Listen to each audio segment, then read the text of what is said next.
আজ আমরা গিন্নি গল্প নিয়ে আলোচনা করব। তোমরা যারা আইসিএসসি বোর্ডের ক্লাস 10-এ পড়ছো বা 9-এও পড়ছো, তাদের গিন্নি গল্পটি অবশ্যই পাঠ্য হিসেবে রয়েছে। তো আজ আমরা তাহলে গিন্নি গল্প, রবীন্দ্রনাথ ঠাকুরের লেখা, সেই গল্পের খুঁটিনাটি বিভিন্ন বিষয় নিয়ে আলোচনা করব। চলো তাহলে শুরু করছি। দেখো, গিন্নি গল্পে তো অনেক চরিত্র রয়েছে। তার মধ্যে আমরা প্রধান 3টি চরিত্রই মূলত পেয়ে থাকি। এছাড়াও আরো অনেক বিভিন্ন ছোট ছোট চরিত্র তো অবশ্যই আছে। প্রথম যে ছবিটি দেখছো, শিবনাথ পণ্ডিত। শিবনাথ পণ্ডিত একটি উল্লেখযোগ্য চরিত্র গিন্নি গল্পে। তারপর দেখো আশু। আশু হচ্ছে মেন চরিত্র, মানে প্রধান চরিত্র এই গিন্নি গল্পে। এছাড়াও ছিল আশুর ছোট বোন। আশুর ছোট বোনের চরিত্রও অনেকটা উল্লেখযোগ্য, কারণ তার একটি ভুলের কারণে এই গল্পটি অন্য মোড় নিয়েছিল। এছাড়াও আমরা শশীশেখর, এছাড়াও দাসী চরিত্র, এছাড়াও যে আশুর বিভিন্ন ছোট ছোট বন্ধু যে সমস্ত রয়েছে ক্লাসে, তাদের চরিত্রও পেয়ে থাকি এই গল্পে। শিবনাথ পণ্ডিত। আমরা শিবনাথ পণ্ডিতকে এই গল্পে পেয়ে থাকি। তার ছোট করে চুল ছাটা, গোঁফদাড়ি কামানো, ছোট টিকি। ছোট ছোট ছাত্রদের তিনি যেমন মারধর করতেন, তেমনি বিচিত্র নামকরণ করতেন, যাতে তারা মনোকষ্টের শিকার হয়।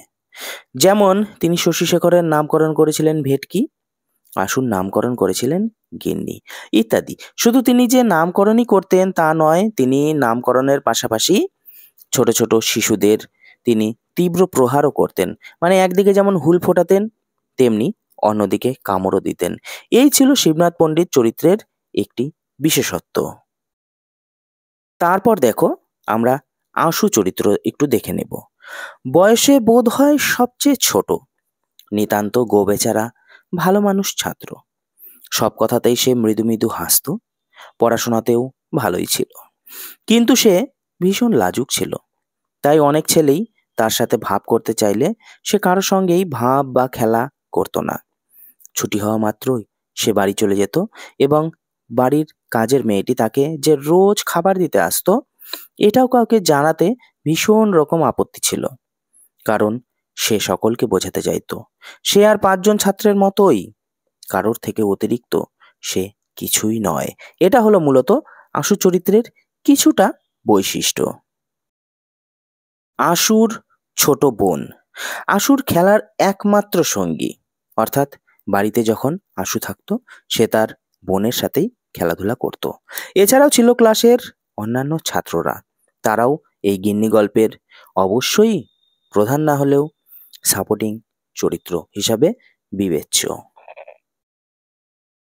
গিন্নি গল্পের ভাববস্তু যদি আমরা দেখি, তাহলে এটা দাঁড়ায়, দেখো, শিবনাথ পণ্ডিত কর্তৃক কোমল হৃদয় শিশুদের ওপর নিজের দেবত্ব আরোপ নিমিত্ত সামান্যতম কারণে তাদের নানা রকম শাস্তি প্রদান এবং বিচিত্র নামকরণের মাধ্যমে তাদের মনে অহেতুক কষ্ট প্রদান এবং নিজের মানসিক প্রশস্তি লাভ, এটাই ছিল মূলত গিন্নি গল্পের ভাববস্তু। মানে রবীন্দ্রনাথ ঠাকুর এই ভাবটিকেই গিন্নি গল্পে মূলত তুলে ধরতে চেয়েছিলেন।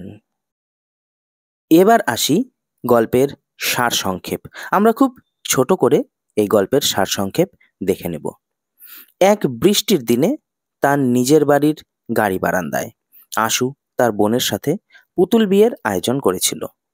শিবনাথ পণ্ডিত বৃষ্টির জন্য ওই গাড়ি বারান্দাতেই আশ্রয় নিয়েছিলেন। আশুর বোন তাকেই এ বিয়ের পৌরোহিত্য করতে অনুরোধ করে। এই ছোট্ট ঘটনাটিকে শিবনাথ পণ্ডিত পরদিন ক্লাসে উপহাসের সঙ্গে বর্ণনা করেন এবং আশুর নতুন নামকরণ করেন গিন্নি। আশু প্রাথমিকভাবে ঈষৎ হাসার চেষ্টা করলেও অন্তরে অত্যন্ত ব্যথা ও লজ্জা অনুভব করে। ক্লাসের সহপাঠীরা আশুকে ঘিরে গিন্নি গিন্নি বলে চিৎকার করে মজা করতে থাকে এবং বাড়ির কাজের মেয়েটি খাবার নিয়ে আসার পর সে কান্নায় ভেঙে পড়ে। পৃথিবীর লোক কোনো দিন সেদিনের কথা ভুলে যাবে, এটা তার মনে হলো না। আমরা খুব সংক্ষেপে, অর্থাৎ খুবই ছোট করে গিন্নি গল্পের কিছু সামান্য খুঁটিনাটি তথ্য তোমাদের সামনে তুলে ধরলাম। এই ভিডিওটি এই পর্যন্তই। Thank you so much.